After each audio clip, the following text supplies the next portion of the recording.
Drop it.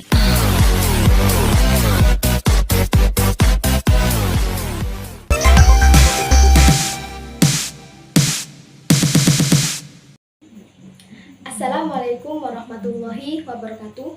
Sebelumnya, perkenalkan, nama saya Tazkiyatul Fikriyah NIM 203200248 dari kelas PGMII Fakultas Tarbiyah dan Ilmu Keguruan YIN Ponorogo. Di sini saya akan menjelaskan materi mengenai konsep diri.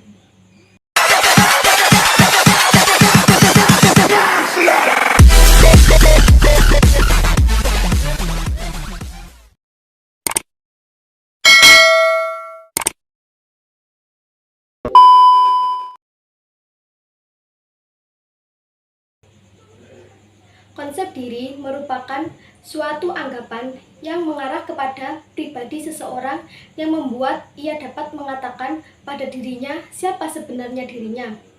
Selain itu, konsep diri pada hakikatnya tidak terlepas dari dirinya sendiri dan upaya ia dalam memahami dunianya.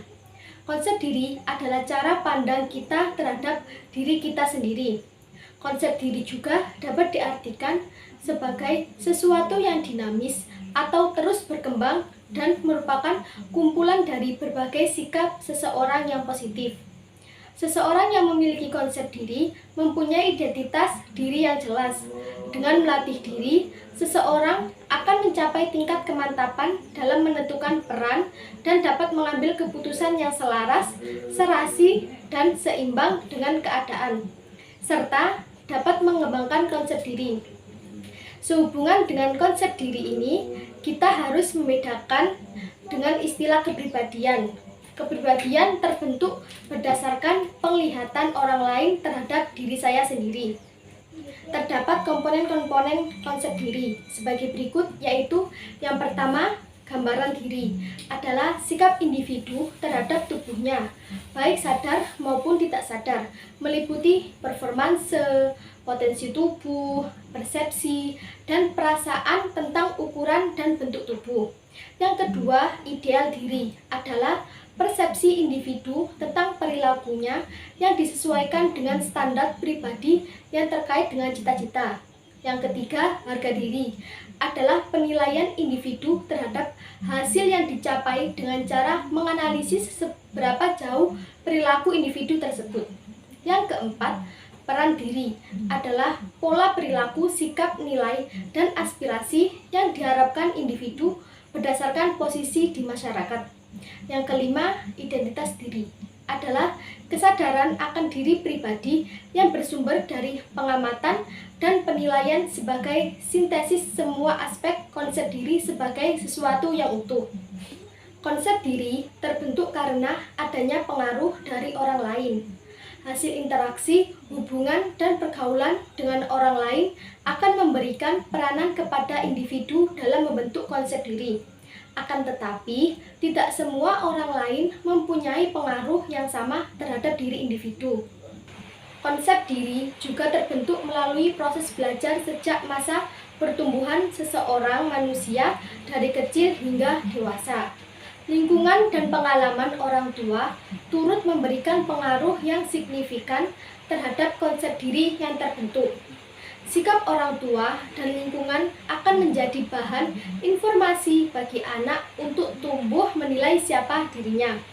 Lingkungan yang kurang mendukung akan membentuk konsep diri yang negatif. Jika lingkungan dan orang tua mendukung dan memberikan sikap baik, akan membentuk konsep diri yang positif. Apa saja sih faktor-faktor yang mempengaruhi konsep diri individu? Faktor-faktor yang mempengaruhi konsep diri individu diantaranya yang pertama, kegagalan. Sadar atau tak sadar, kegagalan yang terjadi pada diri individu secara terus-menerus akan memberikan pertanyaan besar pada potensi dan kemampuan dirinya sendiri, sehingga berujung pada persepsi bahwa dirinya lemah dan tak dapat diandalkan. Yang kedua, overthinking. Seorang individu yang terlalu sering overthinking sangatlah tidak baik. Hal itu karena dapat mengarahkan pikiran buruk terhadap penilaian dirinya sendiri, sehingga terciptalah konsep diri yang negatif. Individu tersebut cenderung terus-menerus memikirkan kegagalan yang dialaminya tanpa ada keinginan untuk mencari solusinya. Sikap seperti ini harus segera dihentikan. Yang ketiga, depresi. Sebenarnya poin ini ada kaitannya dengan poin-poin sebelumnya. Seorang individu dihadapkan pada kegagalan. Ia menganggap bahwa dirinya tidak memiliki potensi lagi untuk melawan kegagalan itu dan tidak mengambil peluang atas kegagalan tersebut. Sampai akhirnya individu itu dilanda stres hingga depresi karena terus memikirkan kemungkinan negatif atas kegagalan yang ia alami. Yang keempat, orang lain. Jika seseorang diterima orang lain, dihormati, dan disenangi karena keadaan dirinya, maka orang tersebut akan cenderung bersikap menghormati dan menerima dirinya. Tetapi sebaliknya, jika orang lain selalu meremehkan, menyalahkan, dan menolak individu tersebut, maka dia akan cenderung tidak menyenangi dirinya sendiri. Walaupun demikian, ternyata tidak semua orang lain mempunyai pengaruh yang sama terhadap diri individu tertentu. Ada yang paling berpengaruh, yaitu orang-orang yang paling dekat dengan individu tersebut. Yang terakhir yaitu pola asuh orang tua. Peran orang tua sangat berpengaruh pada pembentukan diri seseorang. Sikap orang tua yang suka memukul, mengabaikan, kurang memperhatikan, melecehkan, menghina, tidak pernah memuji, suka marah-marah, dan lain sebagainya, itu semua karena dianggap sebagai hukuman akibat kekurangan, kesalahan, atau kebodohan seorang anak. Jadi anak menilai dirinya berdasarkan apa yang ia alami dan ia dapatkan dari lingkungan. Jika lingkungan memberikan sikap baik dan positif, maka anak akan cukup merasa berharga. Namun jika ia mendapat bahwa dirinya selalu salah di mata orang tuanya, maka ia merasa dirinya bodoh. Salahnya pola asuh atau pendidikan ketika masih kecil akan berakibatkan pada rusaknya konsep diri pada anak. Konsep diri dibagi menjadi dua.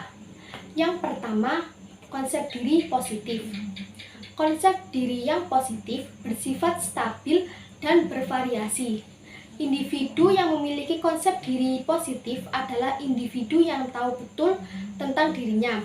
Individu dapat memahami dan menerima sejumlah fakta yang sangat bermacam-macam tentang dirinya sendiri.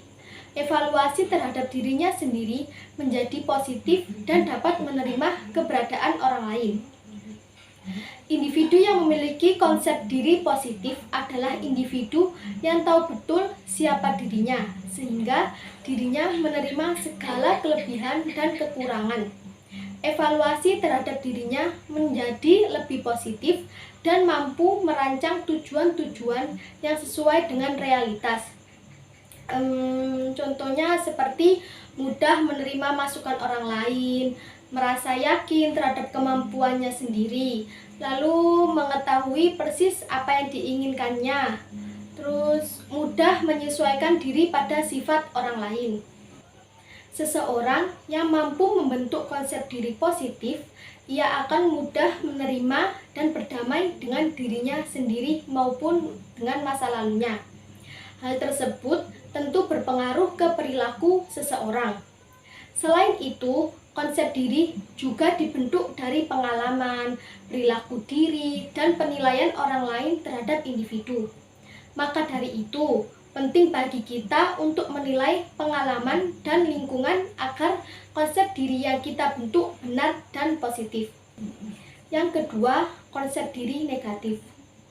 Konsep diri negatif adalah ketika individu tidak dapat menerima dirinya sendiri, selalu memandang bahwa dirinya adalah sebuah masalah yang membuatnya bahkan menjadi seseorang yang tidak bisa menerima keadaan dan selalu bersikap pesimis dalam segala hal. Seseorang dikatakan memiliki konsep diri negatif apabila tidak memiliki pengetahuan yang menyeluruh tentang dirinya, Ia juga kurang memahami siapa dirinya, apa kelebihan dan kelemahan yang dimilikinya. Lebih banyak melihat aspek-aspek kekurangan atau kelemahannya dalam dirinya daripada aspek-aspek kelebihan yang ia miliki. Konsep diri negatif dapat menimbulkan penilaian diri yang negatif pula, di mana seseorang merasa sebagai pribadi yang baik. Dengan demikian, ciri konsep diri negatif adalah kurang pengetahuan tentang diri sendiri, harapan-harapan yang tidak realistik dan terlalu tinggi, dan rendahnya penghargaan terhadap diri sendiri, selalu bergantung pada orang lain, mudah menyerah terhadap sesuatu hal, tidak pernah yakin terhadap kemampuannya sendiri, dan lebih mementingkan diri sendiri daripada kepentingan orang lain. Sekian dari saya, kurang lebihnya mohon maaf. Wassalamualaikum warahmatullahi wabarakatuh.